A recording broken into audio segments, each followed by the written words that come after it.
Now, the office of the citizen is the most powerful in any democratic setting, in that the people will always hold the government to account who they are actually elected vis-a-vis their policies and activities.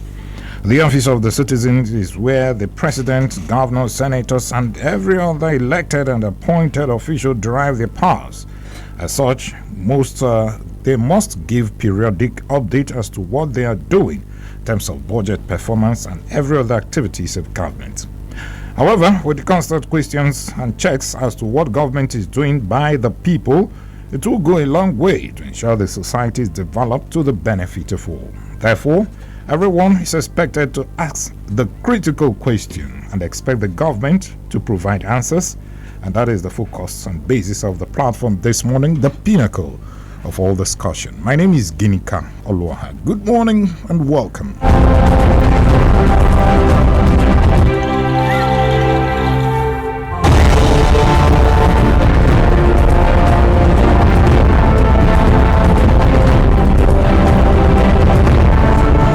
So this morning on the platform, our focus will be on budget performance of government, what government is doing in various sectors of the economy in the state, Abia State precisely, and what the civil society, when you talk about the civil society, all of us are involved. The people out there, because you did the election, you elected these people and now you have them in power. So whatever thing they are doing, your own function is to ask them, what are you doing? You said you're going to do this vis-a-vis what you have in the budget. Are you doing exactly that? And that will be the focus of today's edition of the program, the platform, the pinnacle of all discussion. My guests are already in the studio and they will be looking at this issue we are talking about critically. And these are people who have been doing a follow-up as to what government said they are going to do. I need to know actually if they have been able to do that or are they still doing that. Right here in the studio is the co-chair of Abia Open Government Partnership, Mrs. Priscilla Ogbonna.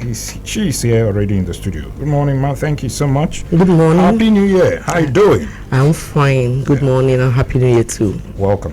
Good morning. Also, he's a regular voice on the show. From time to time you hear him, making some postulation. Pastor Innocent Wukocha of Ideal Nigeria, and he is also the secretary of Abia OGP.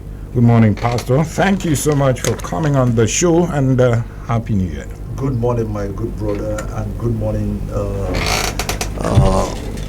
my fellow comrade, and good morning, Abians.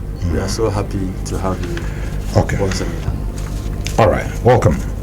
Okay, I think I should just start with you, Mrs. Ogbonna. You are the co-chair of Abia Open Government Partnership. Maybe you can bring us up to speed as to what Open Government Partnership is done for. Most people may not know exactly what you do as Open Government Partnership. What exactly is it about? What do you do? Good morning once again. I remain Ogbonna Priscilla, the co-chair of OGP, Open Government Partnership, and as well, the Executive Director of Initiative for Care and Support to the Less Privileged, ECASOP. I want to start with letting our people, the Abians, to know what Open Government Partnership is all about. Maybe when you hear anywhere OGP is a co-creation between the government and the civil society organizations, that's the state actors and the non-state actors. So OGP is based on the idea that an open government is more accessible, more responsive, and more accountable to citizens. So OGP improves the relationship between people and the government. And in this relationship, we believe that it has a long-term benefit for everyone. And the government and the citizens, that's the civil society organizations, working together to co-create action plans with concrete reforms and commitments that will impact positively to the lives of the people. That is what OGP stands for here in Abia State. Not only in Abia State, in so many states in the country. Even it is a multilateral policy outside the country too. And here in Abia State, our government has signed into OGP. They have said that they are going to implement OGP in the state, meaning that they are ready to be responsive and open to the people. Thank you. Okay, we are actually supposed to have the Commissioner for Budget and Planning in the state on the program, but I think he's somewhere in a meeting, so he may not be able to join us on the program because there are so many issues revolving around budget and what the government is doing in terms of planning, that we needed to ask him. But unfortunately, he's not here in the studio.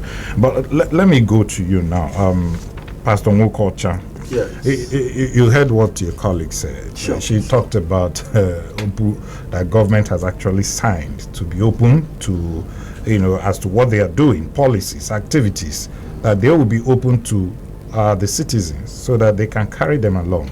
You've been following the, activities of government over time. Let me know, would you say that this government has been transparent and accountable enough? Have they lived up to this responsibility? Yes, to some extent, the government have been able to live up to that responsibility. And how do I mean by that? Of course, our work is to ensure, just like I said earlier, the government has been able to live up to that responsibility to some extent. I wouldn't say it has been uhuru, but the major point is the fact that it remains a process. Another pointer to it is the fact that if you look at the issue or the idea around open government partnership, something came up in the past, which is what we call the CEFTAS. The CEFTAS program, gave certain projections and standards upon which states that are to benefit from, what is to come as some form of legacy as a result of participating in that, program, what they should expect or what they should have in return. One of those criteria was making budget disclosure, making it open and transparent for the citizens. Of course, every of these things revolves around the citizens, the ability to gain access into what the government is doing with their common patrimony, which is their common fund. So they bear in mind that the money we are talking about that makes government is the citizens' money. The only thing is that only few individuals were elected to actually oversee that money. So it's not as if we hear, like sometimes you see people blowing siren here and there and using it to also intimidate. It's your money that they are blowing your money that they are blowing away. They are also, sometimes you see them, they're using it to also even intimidate you. So those things are not supposed to be, it's not the way it is designed, to be. So what I'm trying to say in essence that under normal circumstances, these things are meant to reflect the openness we're talking about is a reflection of, number one, the fact that the citizens per se are meant to have access to their budget, which you call through open budget disclosure. Like if you also talk about what we call annual budget, is discovered that it's also published online. The state government, and the now publishes these things. Is there in the web state government, other state government website. So these are some of the things we have been able to push. These are some of the things we have been able to through our projections and processes and all the rest of that. I've been able to also help see that the government is living up to its billing. And another thing is that if you also look at it by to a large extent, you discover that when the government fails to also live up to that billing, what happened? We know what will happen now. Sometimes, most of the times, you use either the social media, you use the frontline media, you use every other means also to make our own shadow reports. Which do you think they respond to all those? Well, the truth of the matter is that if they don't seem to respond to it, they wouldn't have done maybe sign into some of these processes. If they actually respond, because there are other areas which we've severally called out the government on particular issues. And up to this moment, we're not getting any response from government. So that's why I said, do they actually respond to it? Yeah, I would tell you that to some extent. I wouldn't tell, like I said earlier, if you remember if you can recall the statement I made earlier, I'm not saying it's 100% to Uhuru. The government has a lot of areas that the government is not really living up to billings, and that is just the truth.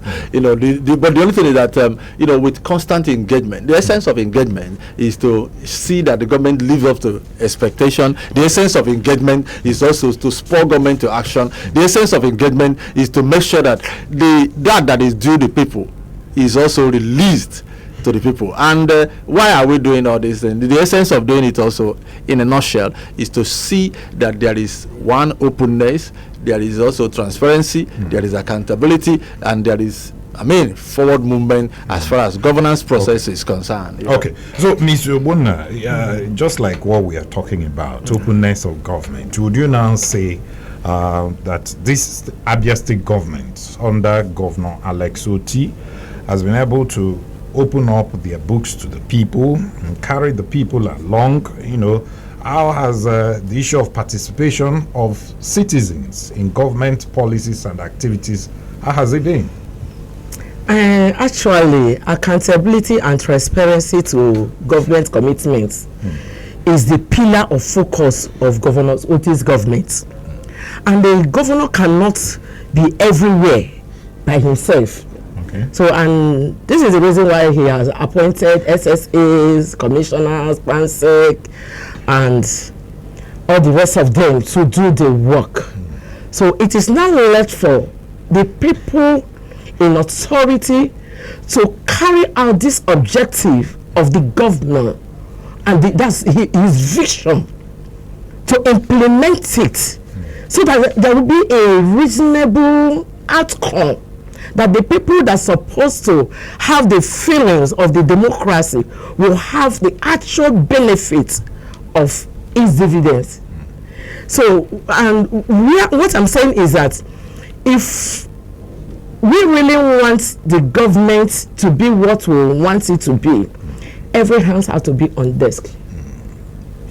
Okay, so that reminds me, you talk about appointees of governor and all that, those that should be helping him to do well in terms of policies and what they are doing. Take, for instance, the ease of doing business. You have one of your own there. That means there's this synergy that must be existing between the CSOs, that is the civil society organization, and government as well, since you have one of you there.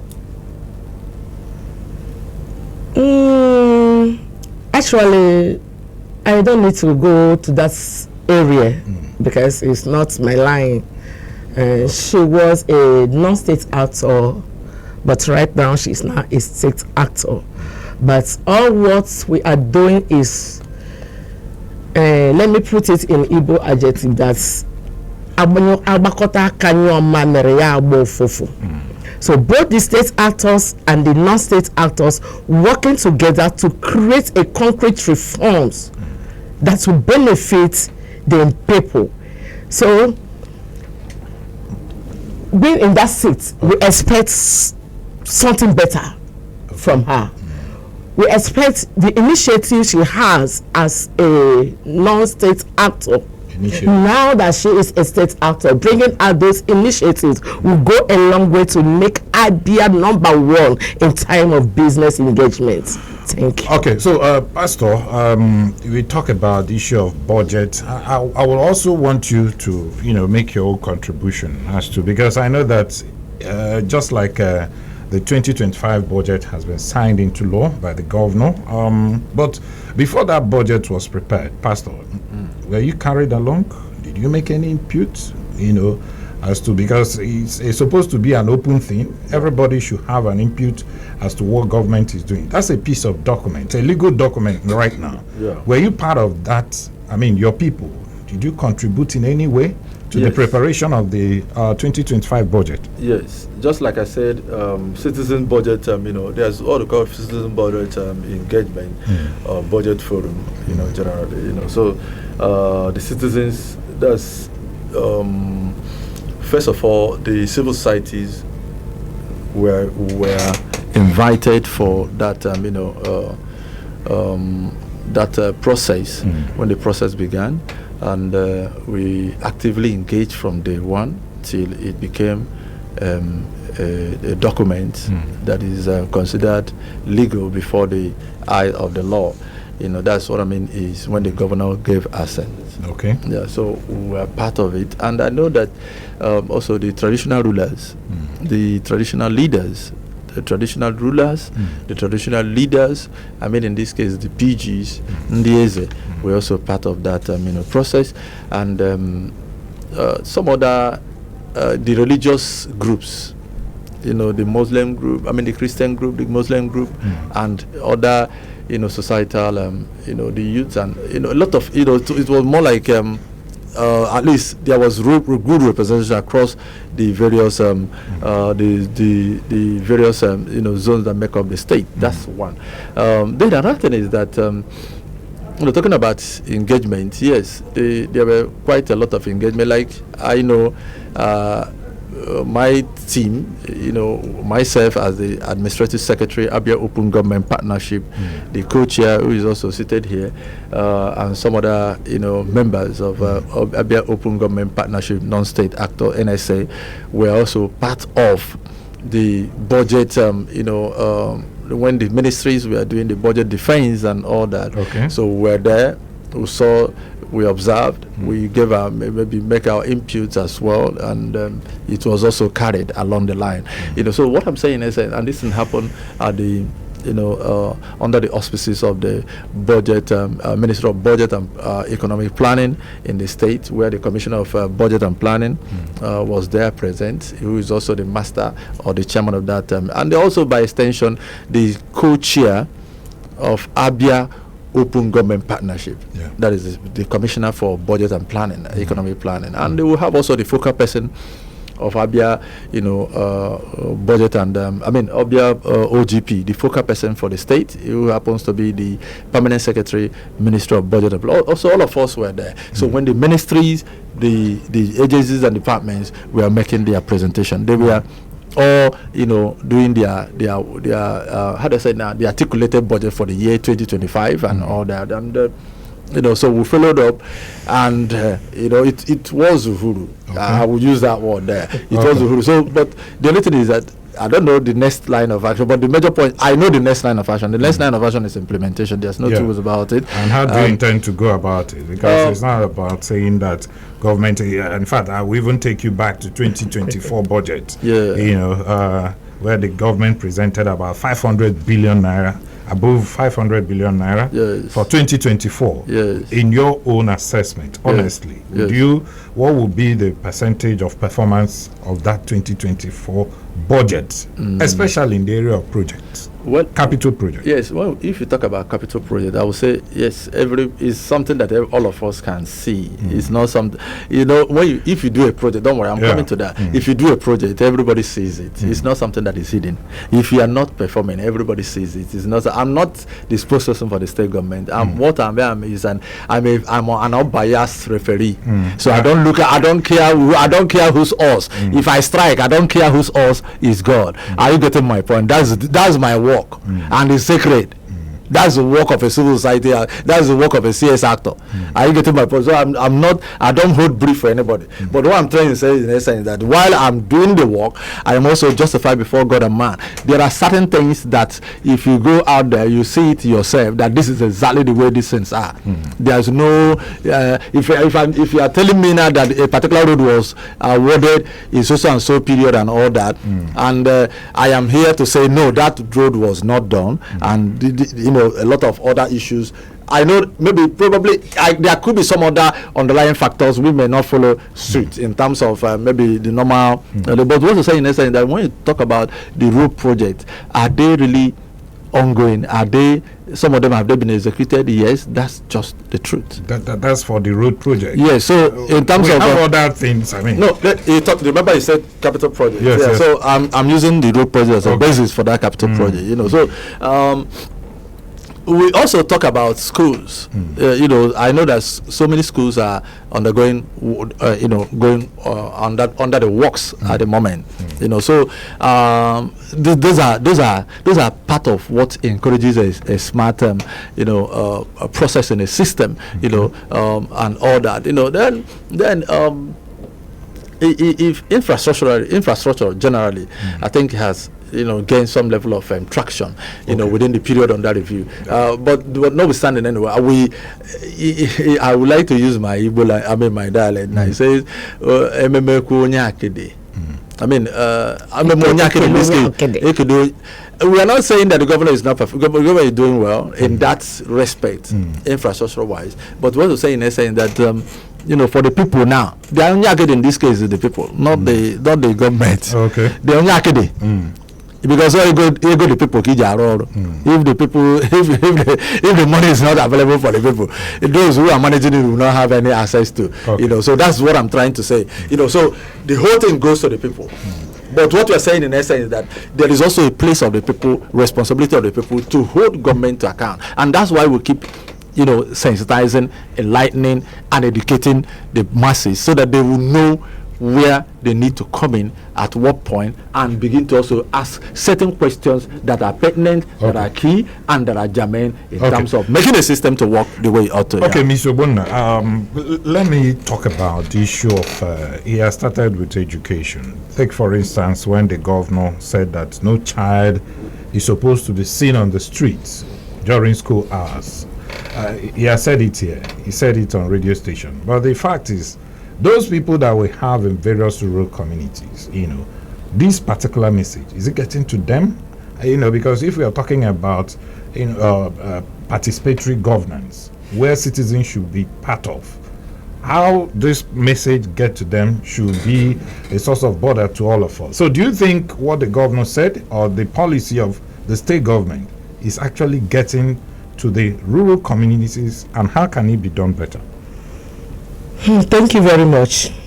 As I have earlier said, that the government has a good focus, it has a good commitment for the people. Now it is not left in the hands of the implementers to make it work. The governor has given a pronunciation, a promise. He has made his vow. It's a policy he has passed across, that there should be a basic education to all Abia children. Full scholarship, free education, that no child should be seen on the streets during the school hour, hawking. And in fact, he made it that the parents will be penalized if any child is being caught on the street hawking. Now, how can this policy be implemented if the teachers, the HM, the principals do not adhere to it? Some of our women in the rural areas, they are not having the radio to hear what we are saying. Somebody have to pass it across to them. And this is where we are calling for volunteerism. Anywhere you are hearing our voice, you should take it to your community. Let there be a town crier. Go around the community. Tell the people that send your children to school. The governor said no school fees, no dues. School now is free of charge. Every child should be in school. People should come up to help their community to carry out this information. And again, our Ministry of Information and the State Orientation Agency should as well disseminate this information across. And our teachers, the Ministry of Education, should put it into implementation. Let it not be tomorrow you see, because the community people or the village people are not hearing are not with the radio, neither are they hearing the government. So along the line, if somebody flouts this directive of the governor, what are you supposed to do as civil society organization?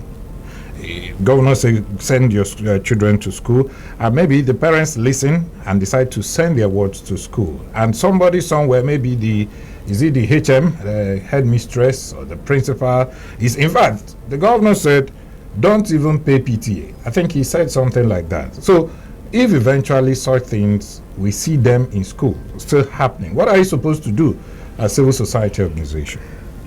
I think not only the civil society organization that are going to beat the drum for them to dance, the governor himself has made the policy. He has made the policy, and I don't think he will be happy to see anybody flaunting this particular policy, meaning that the person may be kicking against his government. So if you are there to help the government to work, you should stand to help the governor to implement his policies positively so that the government will work. So you should not make a positive policy, then the people that are to implement it are negatively doing it, meaning that you are, in fact, you are bastardizing and jeopardizing the governor's policy. So the people should be held accountable.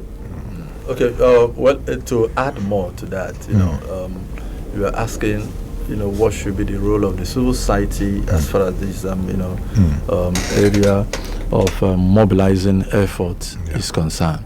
Very simple. I would like to also reiterate the fact, what my sister just said here, by extending the fact that we need to continue to sensitize, we need to continue to enlighten, and we need to continue to inform. Sensitize, educate, inform. Then that's on one part, and that's the focal objective of the civil society. That's one of our major, mainstay. That's one. Then secondly is the fact that there are security agencies. There are assigned agencies who are supposed to carry out some of these if I may use the word, maybe to some extent a brutal enforcement of these policy. So that will because in Igbo land, I understand they say onye kere ebe eke also. You want to go and watch masquerade, you must be ready to dance and and also to run and to also run. So that is just one major factor. So in this case, the government has said this is exactly what we're going to do. And the essence of doing that is just to beautify the good intention of the present administration. Do you do a follow-up to some of these policies? Yes, that's what I'm saying. Because if you say go back to school and all that. That's why we're here. You do a follow-up. That's why we're here. Okay, the governor, these people are not doing what he asked them to do. And that's why I use the word educating, informing, sensitizing and sensitizing. So how will you now? Are you sensitizing? Are you the blocks they are sensitizing? You're sensitizing human beings. So in this case, if the people fail to live up to billings, simple. It is our responsibility to follow up. And what do? We also use the frontline media. Just as we are saying, as we are talking here now, people are listening to us. It's part of education. It's part of that sensitization. People are getting to know what they ought to know. For those people are also getting to advance, what they ought to, and so it's just exactly the way it works. So do you also sit with these implementers, maybe the appointees of government who are supposed to implement and enforce compliance? Yes. Do you sit with them to tell them in an event that people do not, want to obey the policies? Yes. Especially in various schools. Exactly. You sit with them? Yes. You point these things out to them? Yes. That's like what we call, in that case, they are sort of called advocacy. There is something that has come up on board, and you see that there are some gaps noticed or witnessed and all that. In this case, remember the means of engagement has changed. Rules of engagement, means of engagement of between the state and non-state actors has changed over time. And what do we have now? What we have in the now? In the past, it was more like a war. You come on air, you insult any government officer and blow the lead without minding whose horse is God. That was in the past. But what we have now is what we call advocacy. You advocate, you interact. Instead of staying at the backyard to do it and throwing stones, no, this time around you come to the parlor, the main sitting room, and dialogue. Go direct to them. One-on-one. Dialogue one-on-one. Okay. That's the sense of what we are doing. That's the sense of open government partnership. No, That's the essence of I it, still yeah. want to take you back to the 2025 budget. I don't know if any of you have seen the document. Go ahead. Okay, so We have, yeah.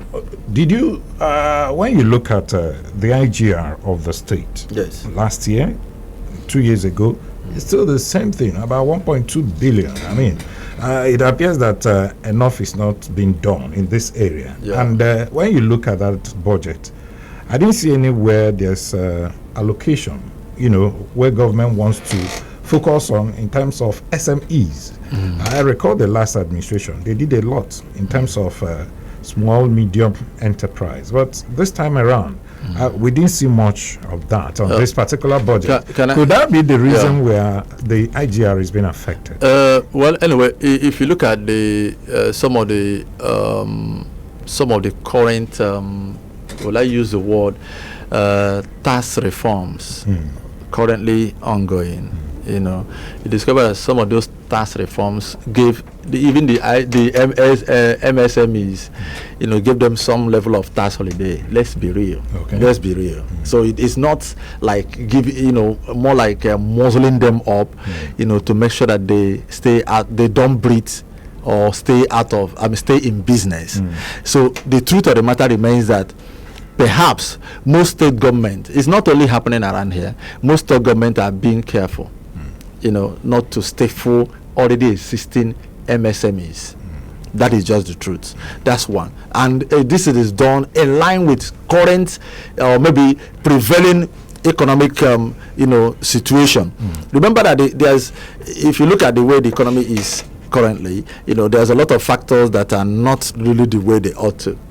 Maybe based on government policies and all that. So many businesses are really, they are trying to stay put and breathe. So what most governments, maybe to some extent, did was just to relax.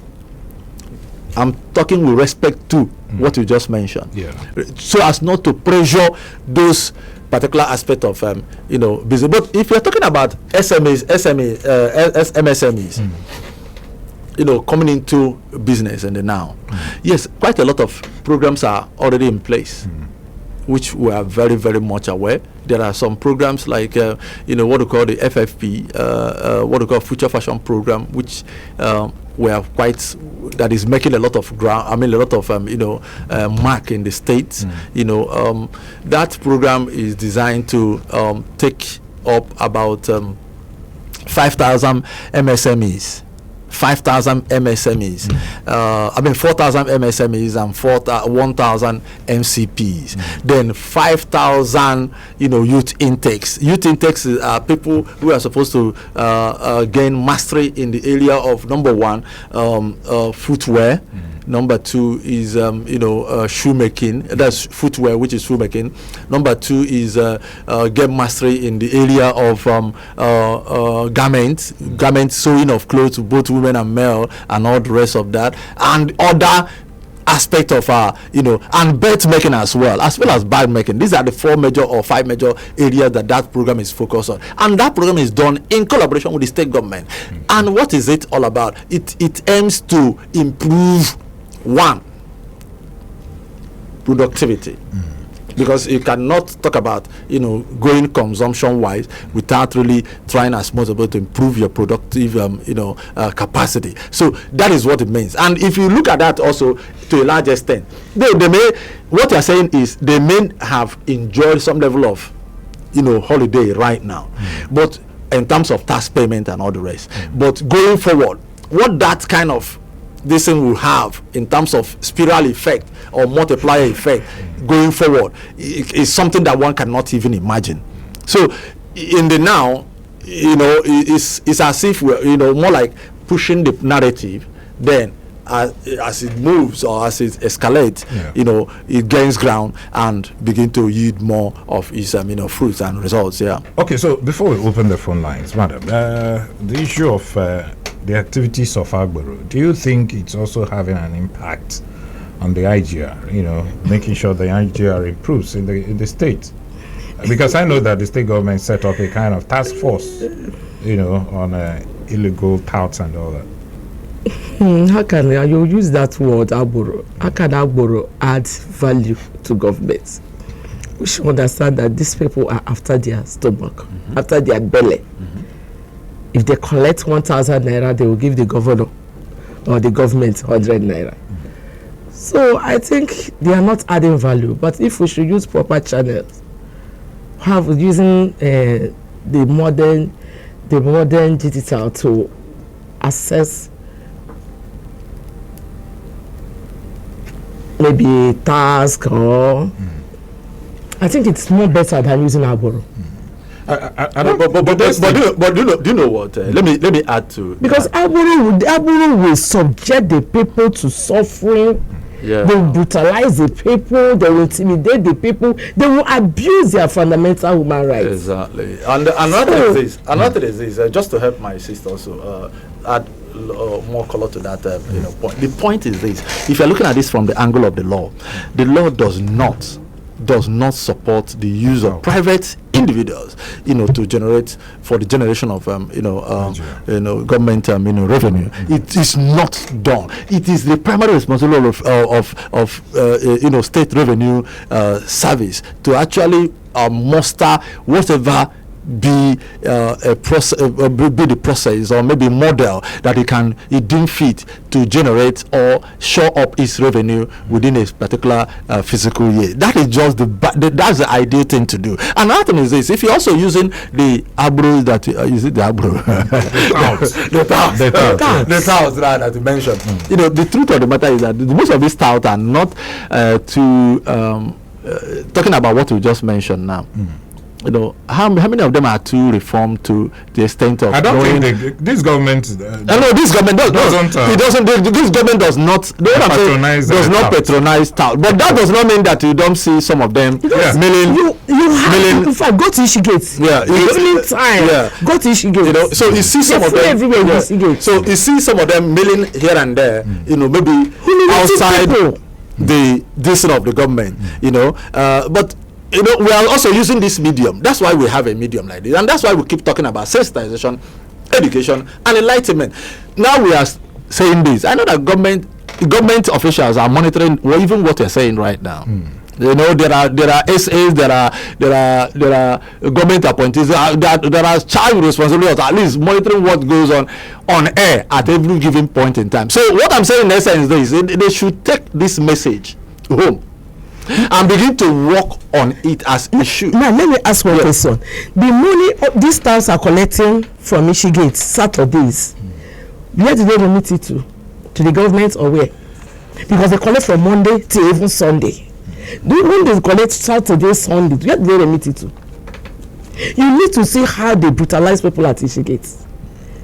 You need to see how the true goods belongs to old women in the name of paying 200 naira. If that's the case, that's why I asked you earlier, do you actually have a kind of interface with government functionaries, appointees of the governor, to point out some of these things you're talking about so that they can take drastic action against them?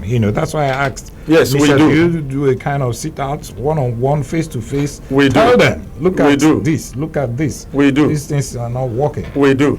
We do. Like I said, the chairman, who is supposed to be part of this particular program now, the chairman of the commissioner, who is supposed to be part of this program. We always have interface with him from time to time. But the only thing, like I said, some of this, if you talk about the state, this present state government, I know that the state government does not. I say it so that anybody can also quote me anywhere and or quote us anywhere. Does not support the use of Agboro for the purposes of what? Revenue collection. But what we're saying in essence is that these other ones that are mining the ground. Of course, that's why you have a security, agencies and all that. So they should live up to billings. We are using this as an avenue also to further stress that fact that this is we keep talking, we keep engaging, but somehow let the task force at least do their work. Exactly. Are you saying they are not doing enough? What I'm saying is that the Agboros, they have found it that it's a revenue source for them. They are not used to it, so it is not part of their work. They just go to the market there, and in fact, you see them, they will, that is, intimidate the people and start doing their this thing. Nobody will not, all the women will like their market to be saved. They will not like their market to be destroyed, and they will like to pay. So if the task force are around and see these particular hoodlums, these towns, extorting money from people, they will hold them responsible. They will hold them and cause them to pay for it. All right, I think it's time for us to open the phone lines. I'm sure you want to be part of what we are discussing, and we are looking at the importance of citizens' participation in government activities. What do you think? I mean, we've said a lot of things here, and we said there's a need for government to open their books so that people will also know what they are doing and participate actively. Call us now on 080-8182-6949 or 08116052949. Those are the numbers to get through to us, and you can also drop your SMS on 09065108289. It's still the platform, the pinnacle of all discussion. Hello? Kindly move away from your radio set. Yeah, good morning. Good morning. Good morning, welcome. This is Boston. I'm calling from Jake Road. Welcome, go ahead. Please, based on this outbreak at the gate that we are talking about, see, two things are involved. If the government is trying to do everything possible to clear these people off the road, but you see that money they are collecting there, some people are busy piloting it, making sure that that money they don't stop collecting it, and that's why you see them in the evening time. Like now, the road is free because I'm on the road now. The road is free and clear. But in the evening time, come to that Owerri road, come to Umuwaya road. You will not have any space. You won't even see where to put your leg. And this will be extorting these people. If you don't pay them, they will just scatter your goods. You see, as old women, even people that are selling pepper.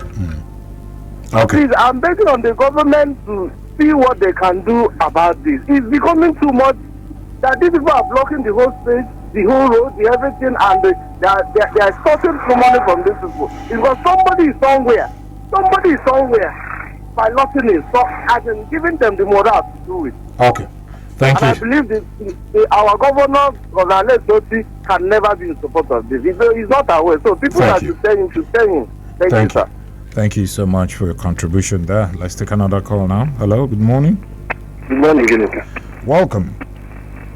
Good morning, sir. I guess in the Thank you. Good morning. this man knows the name I'm calling from Umaya. Okay. The issue of Aboro can never be overemphasized as far as I'm concerned. I said it throughout last administration, and this current one I started emphasizing on it. But unfortunately, all these people that are complaining at this year, even that lady there, most times this harmonized task force will park their vehicle in front of this gate, and this extortion will be going on. So they won't tell us that they don't know what is going on there. I don't want to do much on that. And they should look into those people that still use small buses and be doing as if they are revenue collectors. If, for example, the state government has harmonized the issue of a tax collection, it should be in one form. Not these people will come, they will tell you that you are a enforcer of law. They will tell you that have you paid this and have you paid that. If, for example, they want to do that, let them make sensitize people about that. Then finally, the issue of when you ask our guest, the guy, about the 2024 budget, how it has happened. He said that there is a capital project here and there in Abia State. Nobody is doubting that. The government is trying to adapt it, but are they transparent?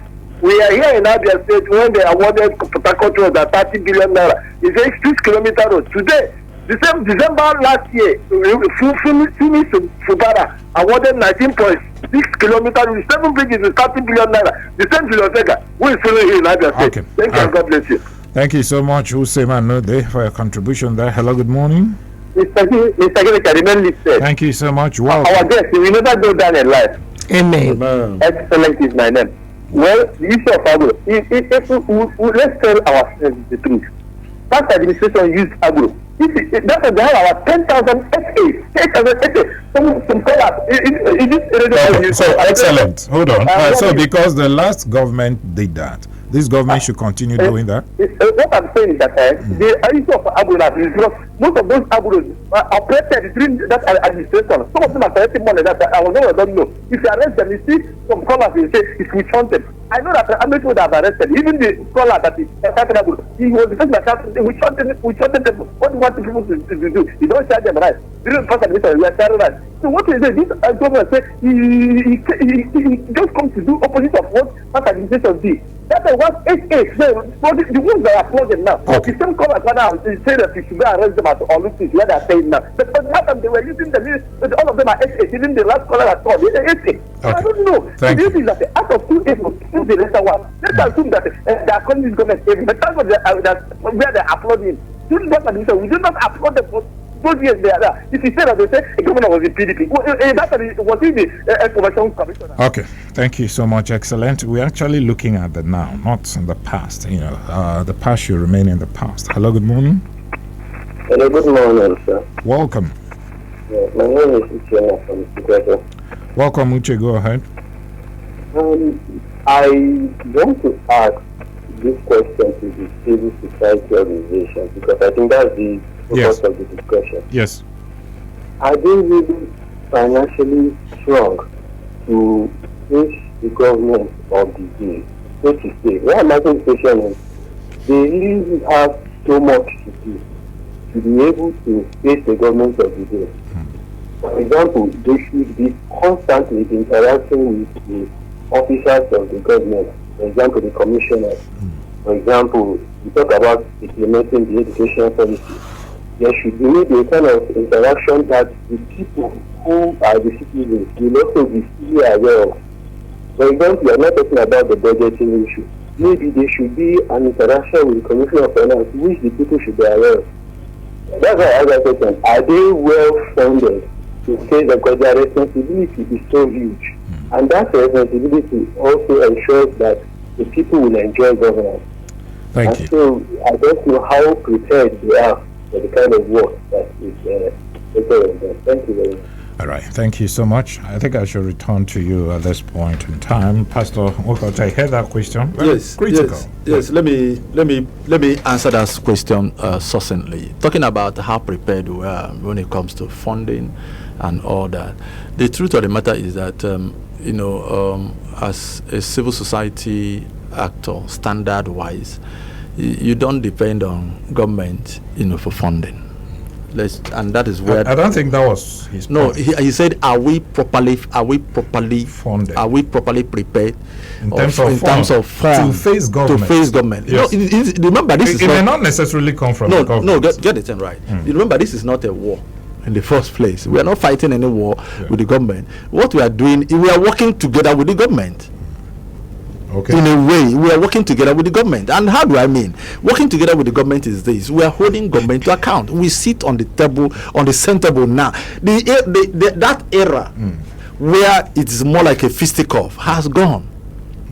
What we are doing is we point out what you saw or That's what why you he see. was asking, do you have the guts? Yeah, why not? The financial Why guts? not? Why not? So we have our means of getting our funds. We have our means of getting our funds. Not necessarily relying. We're not relying on government. Okay. So we have our means of getting our funds. And moreover, also as a marriage, OGP is open government. When they say partnership, all the one can wine, dinner wine. Okay. Also kubata or broke megini abata ana emegini aga. So what I'm trying to say in that case is this, so that we'll point it very clear. In partnership, there is what each partner brings to the table. Okay. What each partner brings to the table is what makes that partnership what is onion. It's as simple as that. Let me add my own voice to it. You see, that person is misunderstanding us here. Understand? We are not in the war with the government. We are all working together with the government to better the government. to see that there is a good governance in the state, to see that Abia government is number one in the southeast and also in Nigeria general. Yeah. So where the government is not doing the right thing, that's why He points it out immediately. you have the go. Yes, why not? Where the government is not doing the right thing, the government has already promised us that they will do the right thing by signing it. So where they are not doing the right thing, we'll send it back to them. Remember what you signed, that you are going to be transparent, responsive, and accessible. But you've seen cases like that when So government using such a word is intimidating to us, being the civil society organization. I think so what I he's throw trying it back to- to that page that you should withdraw such word. No, You should not use it. when you say governments go into agreement or sign some things Okay. with people, Yeah. ASU is a critical example. Okay. So many people. Okay, let me. Government sign partner Okay. sign whatever agreement Okay. they have with, but at the end of the day, they may not do They it. remain So true. that's why he was asking, Okay. do you have the guts to challenge Yes. government? Yes. And at the Yes. end, they failed to implement whatever thing they've signed Okay. to. Can I tell you? This is law. Yes. A budget is law. Hold on. Let's go over to our Facebook page. Elvis P. is texting from Umuahe here. He said, "Good morning, gentlemen in the studio. Infrastructure-wise, I think the governor has done massively well, but the area of gratuities, salaries, arrears shouldn't be completely neglected and abandoned, because these people have families who depend solely on them to survive. The governor shouldn't get carried away by all endorsement, or focus on real governance for the betterment of Abians." I was still going to ask you about that, though we are really out of time, Pastor. But in 30 seconds, are you also beaming your searchlights on the welfare of workers? Because there's been a series of complaints from that axis. We are talking Yes. about the people Yes. and how government treat people. In 30 Sure. seconds, Yes. you also beam your searchlight to them? Yes, we beam our satellite in that direction. And as a matter of fact, the chairman of Nigeria Abia State Nigerian Labour Congress Abia State chapter is one of us. Okay. So we work in collaboration. We work in tandem. Okay. Under normal circumstances, we're supposed to be here with him. So that's to tell you, when it comes to, that's why we call it marriage. Synergy. Yeah, Okay. synergy. All right. I think we should just leave it at that. Let me sincerely thank you, Mrs. Priscilla Obuna, the co-chair, Abia Open Government Partnership. Thank you so much for your time this morning. We do appreciate you. Thank you. And also to my friend here, Pastor Innocent Mukocha, the Secretary of Abia OGP and of Ideal Nigeria. Thank you so much for coming on the show. I think you will find time again to come because there are so many issues. There are so many issues. We're not exhausted. Yeah, we'll talk about that some other time. To all of you who called in and who dropped your comment on our Facebook page, thank you so much. May God bless you. Sincere thanks to Wisdom. Samson is my producer. Stanko, the guy behind the camera. I appreciate all of you. My name is Ginika Olwaha. Let's keep praying for Abia State and Nigeria to become great. And I'll see you again. Good morning.